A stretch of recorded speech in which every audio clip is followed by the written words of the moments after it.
no, this is something which is an important part of the practice of Buddhism, the gratitude which you have. And when you think and contemplate, there's so many people who organize this event, and it's not an easy thing to do, to get all the permissions, all of the food, the lodgings, making sure that even those people who got sick could be looked after and cared for. And so the Ajahn Brahma Society, it bears my name, so I'm also responsible if there has been any faults. But I always like to share responsibility, and so this time I share it all with Venerable Metta Vihari, who was working very hard, coming and going, making sure that I was well looked after, which I really was, and thank you all, for contributing to that. I must admit the one thing which I really enjoyed, which was quite special, was the breakfast and lunches with one of you. Because sometimes you can imagine sitting up here and you're sitting at least like 10 meters away. Sometimes I think I must be contagious with something, that you always give me such quarantine or distance. I know that's just because of the cameras. But sometimes it's wonderful being just sitting next to you sharing a breakfast. There's one thing which, when you do get to be a senior monk or senior nun, sometimes that seniority can be used as a way of separating yourself from other people. And it should never be that way. I always remembered that there was this one very senior monk in Thailand, Ajahn Brahmavamso, and he was very fierce many times.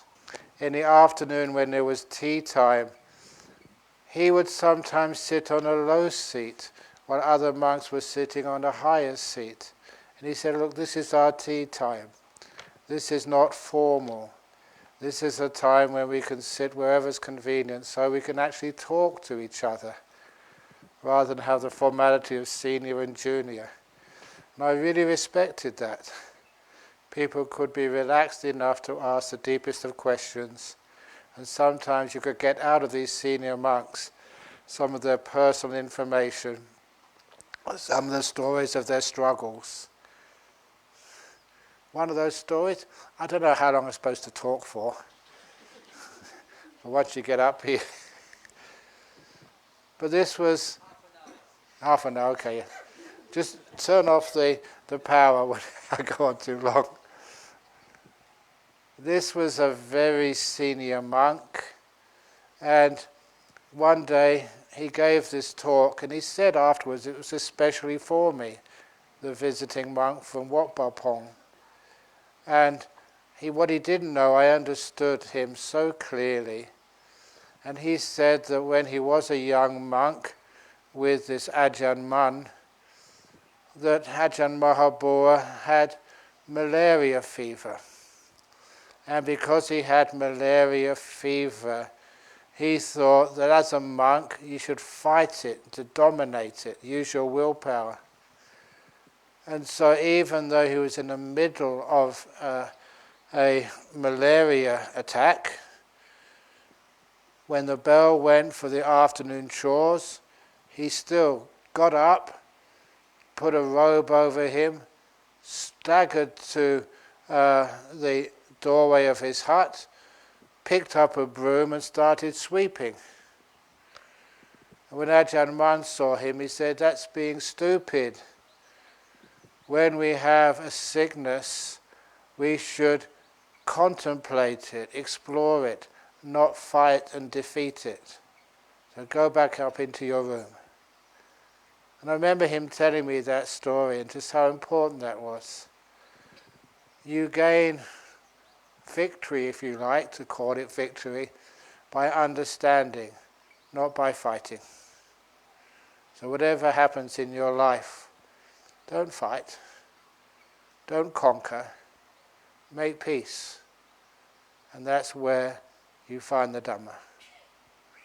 So anyway, it's been a pleasure being here and sharing what I've experienced and what I know with each one of you. Sometimes it's strange, you become a senior monk almost by default. You keep on practicing, and the morning comes and you've got 10 pantsas, 20 pantsas, 30 pantsas, 40 pantsas, and you're still fit enough, so it's wonderful to be able to share your experiences and to teach as best you possibly can. So again, thank you each one of you for listening. Otherwise, imagine what it would be like. I'd come here to give a talk and there was no one in front of me. I think I might still give a talk anyway. And again, as a senior monk, you never judge anybody. In the old days, I kind of used to judge people. Oh, this is a good meditator. Oh, this is a good keeping Vinaya. This one really knows about the suttas. But I can't judge anymore. And I say that because so often on retreats, the people who have the best meditation, I just cannot predict. Many other things which I might know, but just your ability, to see that Dhamma and pursue that Dhamma and experience that Dhamma. Sometimes this is karmically so deep that when it actually happens, you surprise me and surprise everybody, but the person you surprise the most is yourself. That you find you can experience these states and they're working and it happens. And you can imagine just how inspiring it is. You've read about these things in the books. You may have heard of other monks talk about these things. When it actually happens to you, and it's real, you're not making it up. Wow. It shows you that the Buddhism is still alive and well in this time and space. Don't need to struggle or to strive. Just learn how to be peaceful, to be still, to let go, and let these things happen. That is always going to be the best way. So, Venerable Hari, what do I do next? Translation. Okay, I'll now give a translation into Thai. Ko hai dang jai man, mai dong payayam ma gun by, hai ter kwam sangok. Okay.